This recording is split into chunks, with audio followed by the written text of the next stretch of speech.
All right, let's dive into the hidden world of the middle ear. We're going to talk about how we can see what's going on in there without ever making a single cut. And the answer? It's all about sound. I mean, think about it. It's a huge question in audiology, right? We have to know what's happening behind the eardrum, but how do we get a clear picture without being invasive? Well, the secret lies not in seeing, but in listening to an echo. And I know, as soon as we start throwing around words like impedance, admittance, and reactance, it can feel a little intimidating. But what if I told you that we can make sense of this entire complex system just by thinking about something as simple as pushing a kid on a swing? Seriously. Stick with me, because by the end of this, you're not just going to get the physics. You're going to understand how to interpret one of the most fundamental tests in all of audiology. Let's do this. Okay, first things first, we need to talk about the master key to this whole process, immittance audiometry. Think of it as our secret way of knocking on the middle ear's door and then listening really, really carefully to how it responds. Immittance is kind of the big umbrella term here. It's simply a measure of how energy, in our case sound energy, moves through the ear. And it's really a combination of two opposing forces, which we are just about to meet. And this brings us right to our core analogy. So for a minute, I want you to forget all about eardrums and ossicles. Just picture a swing set in a playground. This one simple image is going to make everything else just click into place. So on one side of our playground, we have impedance. This is all about opposition. It's the resistance you feel when you try to push that swing. But on the other side, we have admittance. That's the ease of movement. If the swing just glides effortlessly, that's high admittance. They are literally the exact inverse of each other. So here's how it all connects. The test sends a tiny little push of sound into the ear. The eardrum's resistance to that push, that's its impedance. And how much the eardrum actually moves in response? Well, that tells us it's admittance. That's it. That's the core idea right there. Okay, so let's zoom in on that resistance force, impedance. Because it's not just one single thing. Turns out it's made up of 3 distinct components that are all working against our push. Yep, we have 3 opponents in the ring. There's resistance, which you can just think of as friction, mass reactance, which is all about the system's weight, and stiffness reactance, which is about its springiness. Each one fights the flow of sound in its own unique way. Let's start with resistance. This is pure, simple friction. In our analogy, it's like the swing's hinges are all rusty, or maybe you're trying to push it through a patch of sand. It just makes everything harder, and it's always working in perfect sync or in phase with our push. Then you've got mass reactance.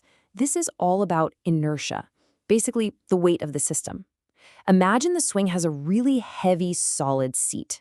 It takes more oomph to get it going, right? Now, this opposition from the mass, it's a little bit out of sync with our push. It's slightly delayed or out of phase. And our third opponent is stiffness reactance. This is the opposition from things that want to spring back to where they started. Think about the chains of the swing pulled tight. They resist being stretched. Now here's the really cool part. Stiffness is the arch nemesis of mass. They are 180 degrees out of phase, meaning they work in complete, direct opposition to each other. And that epic opposition between mass and stiffness, well, it sets up this absolutely fascinating duel. And the winner of this duel is decided by one single critical factor, the frequency, or the pitch of the sound we send in. Okay, check this out. At low frequencies, think slow, long pushes on our swing. Stiffness is the boss. It's the dominant opposing force. You mostly feel the tension in the chains. But as you start pushing faster and faster, at high frequencies, the sheer weight, the mass of the swing becomes the main thing you're fighting against. So let's think about that. If stiffness dominates at low frequencies and mass dominates at high frequencies, there's got to be a sweet spot in the middle, right? A specific frequency where their opposing forces are perfectly, beautifully balanced. So, what happens then? That point is called resonance. At the resonant frequency, mass and stiffness completely cancel each other out.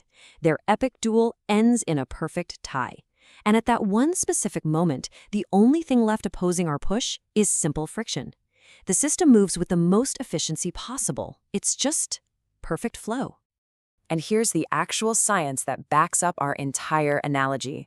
Just look at the formulas. For mass reactance, you see the frequency, that little f, is on top. That means as frequency goes up, the opposition from mass goes up. But for stiffness reactance, the f is on the bottom. So as frequency goes up, the opposition from stiffness goes down. They really are perfect opposites. So that's the physics. Let's bring it all back to the clinic. How does this whole duel between mass and stiffness actually help us diagnose what's wrong with a patient's ear? Let's look at a couple of real-world examples. Okay, imagine a patient comes in with fluid in their middle ear. That fluid makes the entire system way stiffer. It's like trying to push our swing through a big patch of mud. The stiffness component just shoots through the roof, which gives us a super high impedance reading, especially at those low frequencies where stiffness is king. The system barely moves, which means we get a very low admittance. Now, let's flip it. Consider the exact opposite. A patient has a break in that tiny chain of middle ear bones. The whole system becomes incredibly loose and floppy. The stiffness just plummets.